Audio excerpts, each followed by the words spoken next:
Hello, welcome. Thank you all for Hello. joining us for what is sure to be an insightful and inspiring conversation with two very talented artists. We have with us JACLOT and Mitchell Seeyu, and so welcome both of you. It's a pleasure to have Thank you you so here. much. Thank you. We'll get to know these artists a little bit more in just a few moments as we get to see samples of their work and hear what they have to say about how and why they create what they create. My name is Stephen Snyder. I'm the Gallery and Communications Manager for the West Vancouver Community Arts Council, and it is my absolute pleasure to be here with you all and with these talented artists to talk about the exhibition Flow Remixing tradition, which is currently on display at the Meek Arts Center. The West Van Arts Council, we are overjoyed to be able to work with the Meek to present exhibitions like this in their beautiful performing space. And I'd just like to take a moment to recognize that the Meek and where the West Van Arts Council, where we reside in West Vancouver, is actually on the unceded and traditional territories of the Squamish Nation. We realize how much of a privilege it is to be on these beautiful lands, celebrating all kinds of arts and culture with and alongside our host nations and the rest of our neighbors and community. If you have any questions or comments for our artists, please drop those in the chat. And as we continue this conversation, we'll get to those a little bit later. The exhibition Flow Remixing Tradition, as we said, is on at the Meek Arts Center until June the 14th, and features our two incredible artists who are both taking aesthetics, elements, techniques that you would find in traditional art from their backgrounds, but they're doing really interesting and sort of new things with it, and we're going to learn all about that. So first, let's meet our talented artists. Let's start with Jonathan Bando, also known as JACLOT. Let's start with Jonathan Bando. JACLOT is the name of my brand. I'm a Japanese artist based in Vancouver. My work explores the space between traditional aesthetic and contemporary themes, blending with symbolic elements. Excellent. Thank you so much. Mitchell, let's hear from you. Stephen and Jonathan. And hi, everyone. My name is Seeyu, Mitchell Seeyu. I'm really happy and I take it as an honor to be part of this exhibition, Flow. In this show, I'm displaying, showcase 20 pieces, and 4 of them are landscapes from Canada. And the other 16 are North American birds, like our favorite Ennis hummingbird, wax wings, fruities, red cardinals, and also include some flowers from British Columbia, like dogwood and sakura. And of course, there are also a few sparrows that I personally love to paint.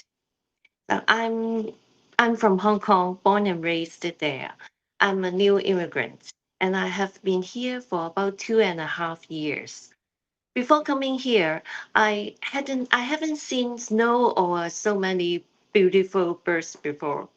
After I arrived, I started exploring how to paint North American birds or Northern American birds in a more vivid and lively way. I really love the flowers, birds, and landscapes in BC. My goal is to use a traditional Chinese approach and then mix it with a Western perspective to bring out the beautiful scenery of British Columbia. I hope to show how this place can celebrate and give respect to nature and to share even more of the great works I want to create. I want to learn more from all of you. Thank you very much.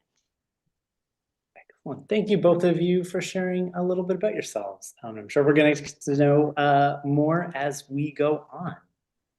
So first up, what we're going to do is give you all a little sample of the exhibition. We have a little pre-recorded tour of the show, so you can get an idea of what it's all about before you go and see it in person. Because we know you're going to definitely have to go see it once you check everything out that you're going to see this evening. It's such a great show.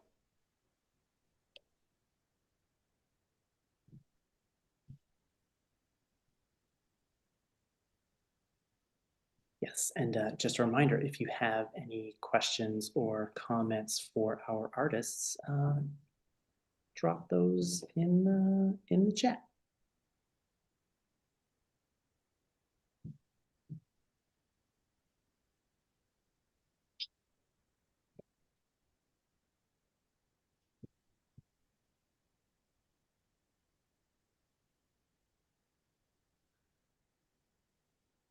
Okay, so this is the K-Meek as you would see it if you're coming in on sort of the main floor of the Grosvenor Theatre lobby. We have bios of our artists up so you can read all about them. And then on this floor, we start with some of Jonathan's work.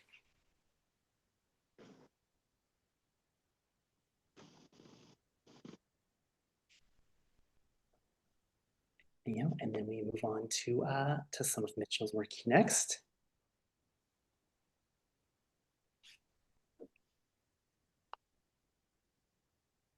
It's all, it's quite a lovely exhibit, I have to say.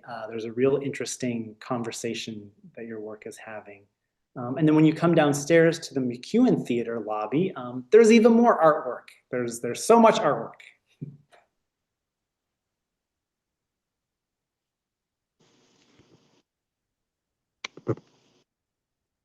Yeah. And so again, from downstairs, once you come down, we have more of Mitchell's beautiful paintings of wildlife and flora.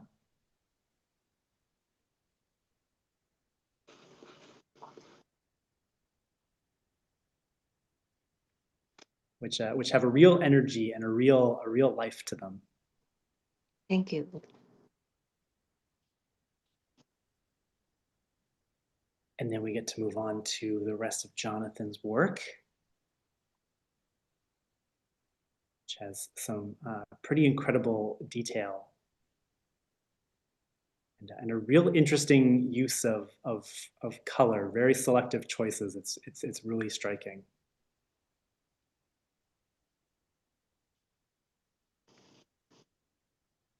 And then we move over to some more of Mitchell's work.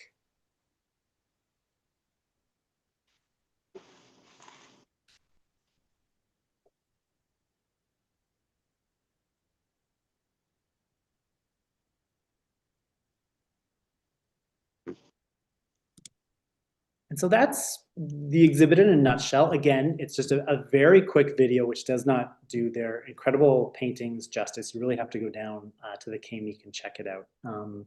And just a reminder, if you're watching this anytime between April and June, it is on until June the 14th. So next up, each of our talented artists have selected one of the pieces of art that's on display, so they can talk a little bit more in depth about it and their artistic practice as a whole. I think maybe we'll start off with Mitchell. I'll pull up the painting you selected here in just a moment.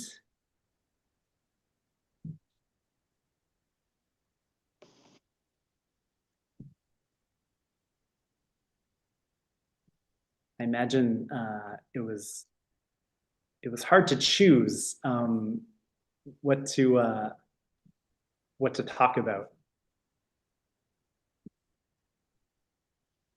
Excellent. Could you please tell us about this fantastic painting?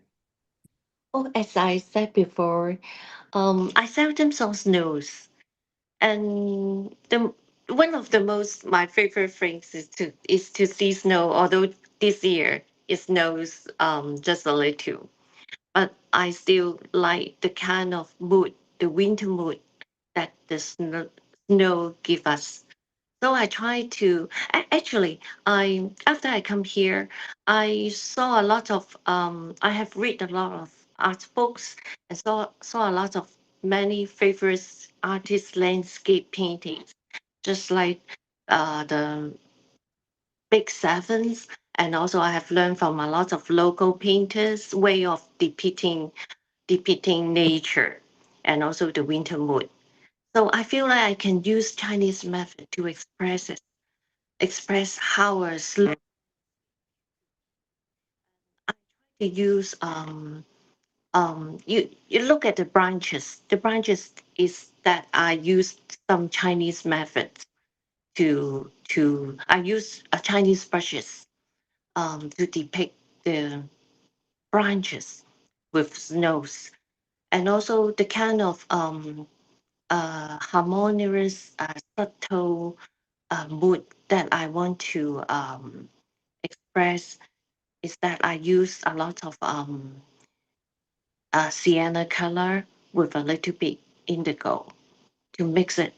I learned from some local painters how they use blue or light blue to depict snow landscape, and I adopted into my kind of Chinese painting with wet. I call it Western wood. So that's the background of the picture. And I also add some signature of Canada Goose to my picture, and I make myself or the the figures a little bit smaller than usual to make it feel like actually you see the Canada Goose didn't care about us. We are although we are one of the nature part of the nature, but um they they are just look into each other and they don't care about us. And we as a human being we uh appreciate nature by a somewhat detached aspect, detached perspective. This is what I sense in living here in Vancouver in a winter weather.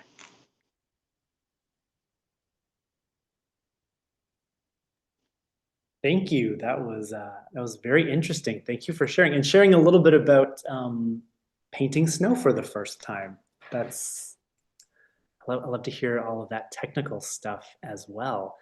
And you mentioned a little bit about adding the figure in, and if I recall, I believe this is the only one of your landscape paintings with a person in it, correct? Yeah. Yeah. I'm I just, mean, after oh, sorry, could you repeat that? I come here, after I move here, this is the only picture I put a figure in it. Yeah. I'm just curious as to why, and then leave them out of everything else. Um, to make a detachment, I kind of indifference to nature. Hmm. Yeah, very interesting. And how have you found it trying to adapt your style with sort of the local scenery or the local wildlife or local vegetation? Have you found it challenging or pretty easy? Oh, it's very challenging. A lot of this kind of scene in Deer Lake and also Drought Lake, which is all those are all the places I always go for a ride or go to um,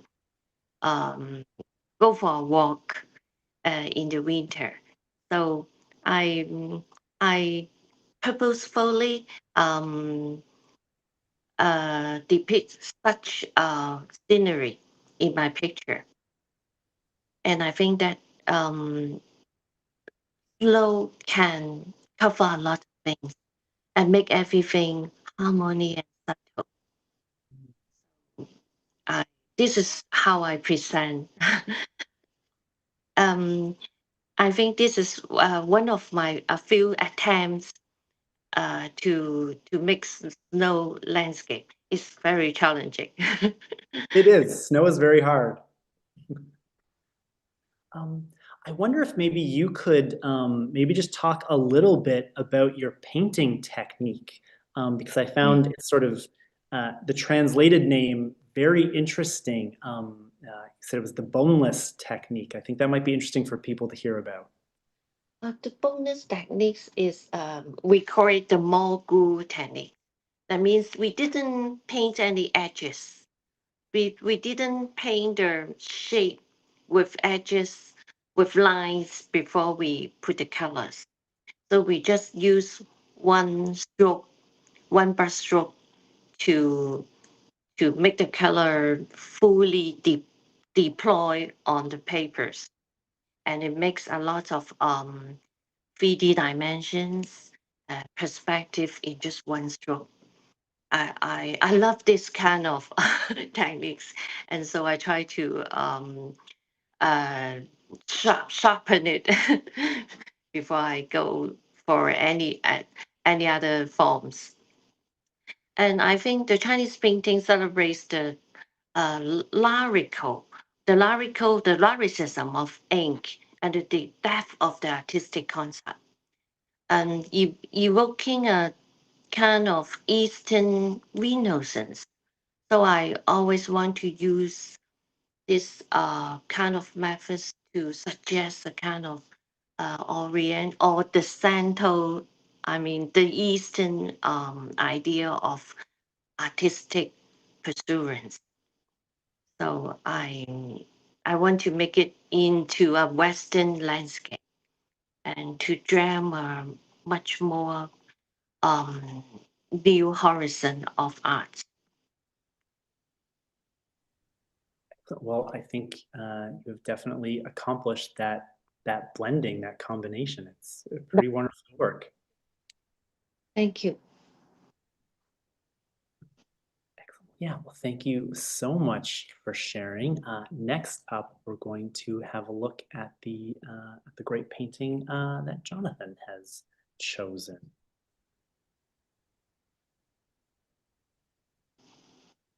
Excellent. Could you please tell us about this work? Yeah, thank you so much. This the name of this painting is Tether of the Dawn. In Japanese is Akatsuki no Himo. This piece represents the moment just before the sunrise, when things feel the darkest. At the same time, it carries a quiet message that morning will always comes. I see this work as a kind of support for people who are going through difficult times, people who have a goal, who have a dream and want to achieve these goals. It's like an artwork, it's a message to keep going to achieve their goals. Well, thank you so much for sharing. Yeah, definitely. I can totally see how this is meant to, coming through the rain, the fist rising up out of the water. Yes. Yeah, pretty incredible. I'm just curious. The rest of the exhibit, as we saw, is very much black and white and gray with like little small select moments of color. Could you Yes. please tell us why you chose to go full blown color for this piece? Yes. The concept of this one and the others is a little bit different. Um, this is a series named Kotodama series. Kotodama in Japanese means the spirit of the language. And I started this series from question about the value of the original artwork. Like in today's world, most images are consumed through screens, but I became interested in what can only be experienced in the originals. The others ones that I painted are watercolor with like a simple colors, like a black and white or just a simple color. And those one through the screen, you can you cannot see much different between the original one and through the screens. But I wanted to make something that you only can feel through the original artwork. So I wanted to show more like the surface, the brush marks, and the physical presence of the work. So I just wanted to explore the idea that an artwork can carry energy beyond what we see in digitally these days. No, that's incredible and very true. I recall, putting this up, and again on the screen, it's maybe a little difficult to see, but on the waves, on the outline of the waves, it's multicolored, which you really kind of only know when you get up close to the work. So I think mission accomplished there. Yes. I'm a little curious about, maybe I don't want to give away all of your secrets, but how did you accomplish, or how would you accomplish, say, something like that? That's almost not quite an illusion, but something that is a little bit, yeah, a little bit more interesting, a little bit more different than just a simple black outline. Yes. Um, if for the colors, it's not just the colors, but um, talking about a little bit of the process, maybe it will give you the idea. But I started painting like a random colors, and then just try to focus what I'm feeling. And from what I felt, I start writing the word on the canvas. Those words coming with different colors from it's depending on the theme. And then after I wrote all those words on, I just like cover all the canvas with those words. I decide the theme, and then from there I start like a masking and keep doing the same process again and again. So that's how I put it, the layers. And so I wanted to put more the energy through the word, from a lot of words, and through the colors too. That's why this series called the Kotodama series, that is the spirit of the word. Oh, that was fascinating. Thank you so much. And you talk about layers. You can definitely see that, how you built up and where you masked things. That's very interesting. Thank you so much.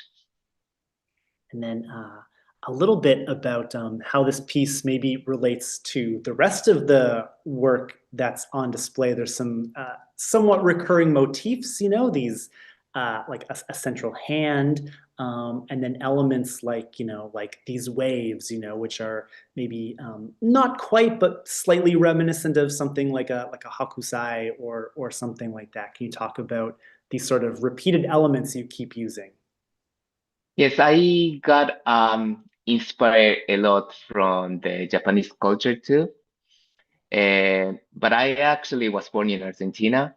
I grew up there till 11, and then I moved to Japan. So for a long time, I couldn't find like my identity. But through I traveled around the world, I felt my root, that is the Japanese roots, and I wanted to like mix the culture between the Western and then the Japanese.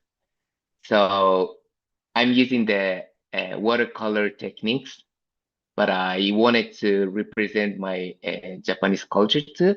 So that's how I put in more like the Japanese geometric pattern too inside there. And with the hands, I wanted to try to express the feelings just through the hands. That's how I put in the hands and then the other pattern too.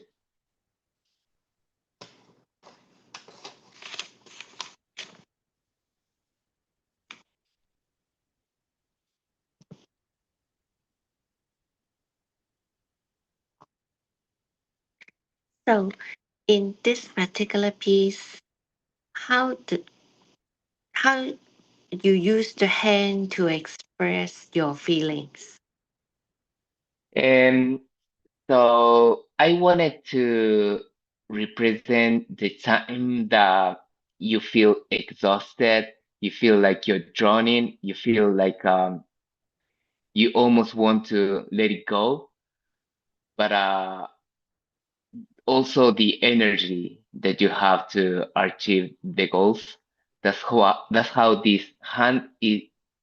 Probably it's hard to see, but if you see the actual the work, you can see this hand is holding a thin like a string.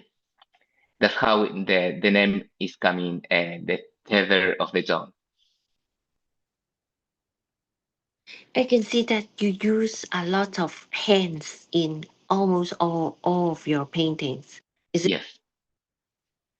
so? Different hands represent different expressions of feelings. Is it? Yeah, exactly. That's right. But in this particular piece, your hands make the most uh, powerful. I mean, it it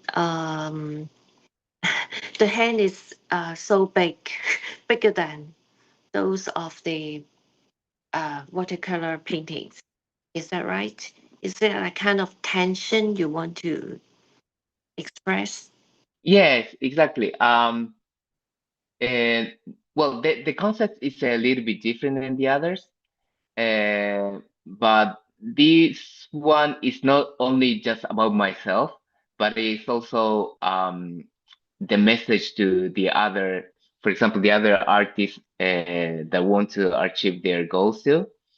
So it's like a, a message to myself too, but also to the other people too. That's why probably it feels like more powerful than the others.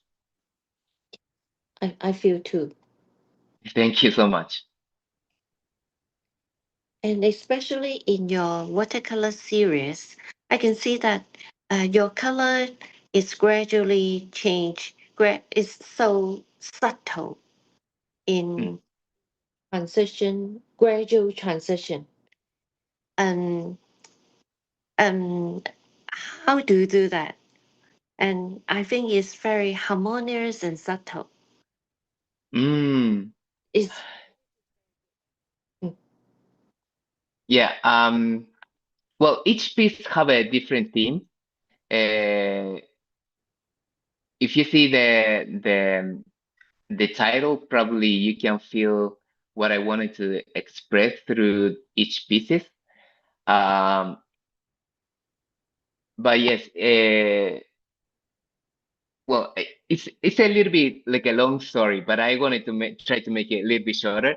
But for the watercolor, you cannot like erase or you cannot like undo, right? Or you cannot cover on the top.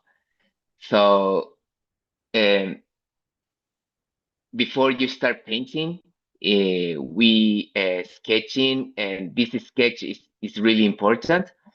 But the process on those paintings, the approach is a little bit different. That I just start painting randomly, and then through those random like brush strokes, I try to like focus in how I feeling, and then I start like making the theme, and then I start like uh adding more and more like a black or other colors. That's how it looks like. The layer, you can see the layers on the top of the black to another black colors. And I also see that you put hibiscus, the flowers and the birds in your paintings. Is it have a you suggest a symbol or what kind of symbolic meaning you want to suggest? Um, about probably you could see the bird, the sunflower, and then other animals. Um, well, it's a like a little secret, but those one is about one uh one different theme. So I didn't explain this too much because I want to the viewer to discover what is the secret behind. Um, so people who know it, knowing. That's everything that I can say. I don't want it to reveal much the secret behind, but I also want to the viewers to enjoy how they feel. Thing to link with Japanese culture. Yes, it's well, yes. I like it. There's a lot of mystery. That's fun. Like you said, people get to explore and figure out for themselves. Yes. Incredible. Mitchell, I had a question for you. I know Mm. you're trained in this particular style of painting. I'm just curious if you've ever experimented or thought about trying something different. Like, you know, we noticed, Jonathan, that last piece, it was different from the rest of what he was doing. Is there anything in you that wants to explore, like maybe acrylics or oil paints or a different style? And actually, I learned acrylics and oil paintings before, maybe a few more than half a year. But Yeah. finally, I think Chinese painting is much more suitable for me. Yeah. And actually, I want to share something. I've come across an idea to paint hands. I can see that some hands have some symbolic meanings, some signal have some symbolic meanings by hand signals. And also some of the, I play Gu Qin, the Oh, Chinese, and we have a lot of finger signals. So I yeah. want this kind of uh, signature, a gesture to express some of my ideas. But afterwards, I think it's first of all it's difficult to paint, and second, I think it's very concrete to say something, just like we use ABC to make a word. And I don't want to I want to just like Jonathan. He used hands to suggest a kind of energy, suggest a kind of imagery that people can the view the viewers can easily get when they see his painting.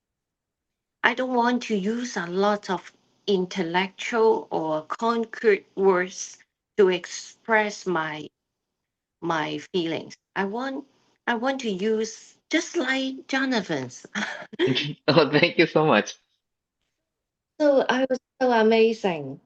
I feel so amazing about your works, and you inspired me very much. Thank you so much. It's You from my also inspire me a lot.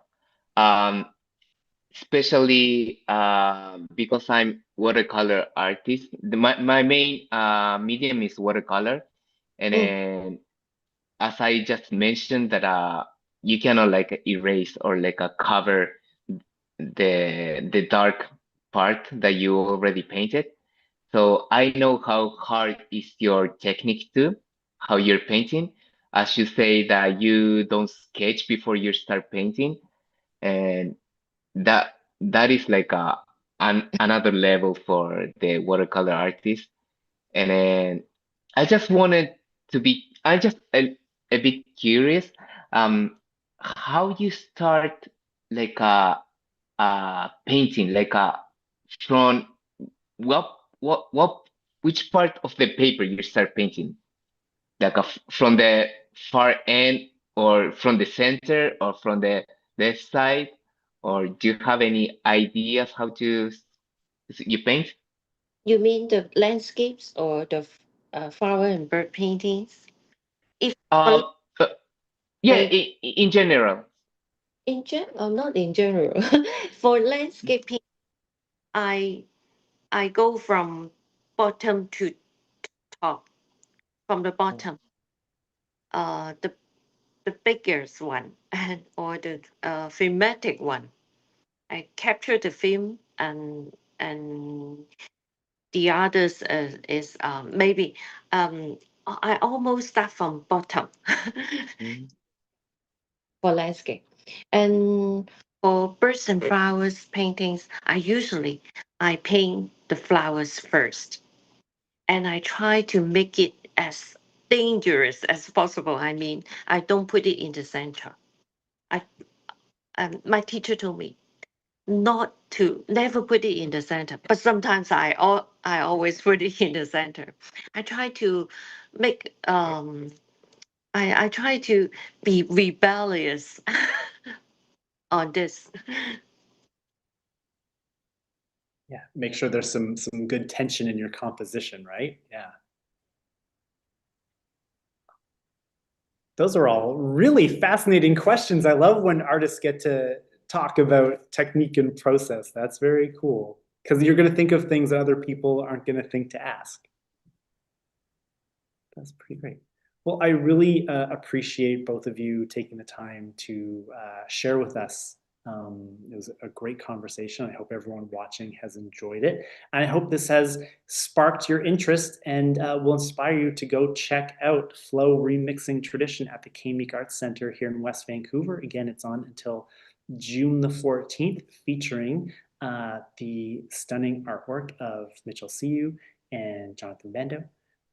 So please go check it out. And thank you both for being here, being part of the exhibit, and for sharing with us.